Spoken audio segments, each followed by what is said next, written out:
Selam dostlar. Biz hazır Mаарek Ayttap жүрөбүз.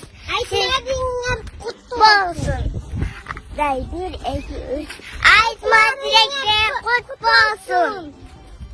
Hazır biz Ayttayız. O var. Hazır başlayalım. Давай.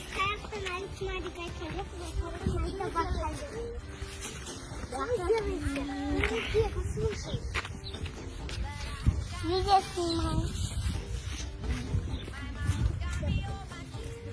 1, 2, 3. Маарек болсун.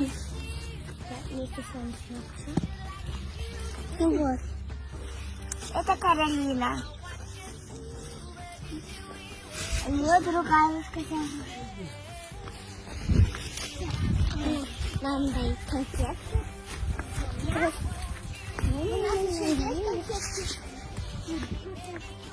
Ну пока что.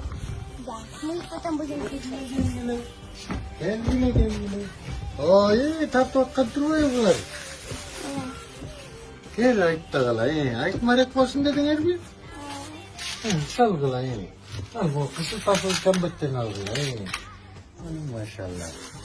Maşallah. Bakılı gine gıla, bakılı kambetten, örükten. Bakılıdan. Al. Açta otasın arada.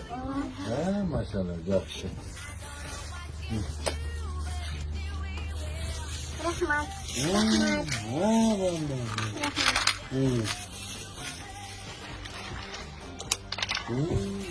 Aşk olsun ne? Yaşamadı.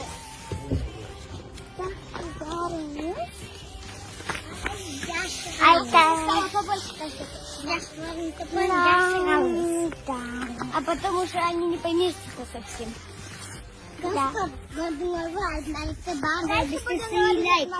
Айтмарек'te bardağı bizi sileyip, beni bizi kuvvetlayıp. O sen şunun ayttan Айтыңар, көп айтыңар, sonra болады. Конфетенizde, шоколаденizde bir şey yanında. Нет. Будем. Hadi. Hazır. Bol hazır Mаарek Ayttap.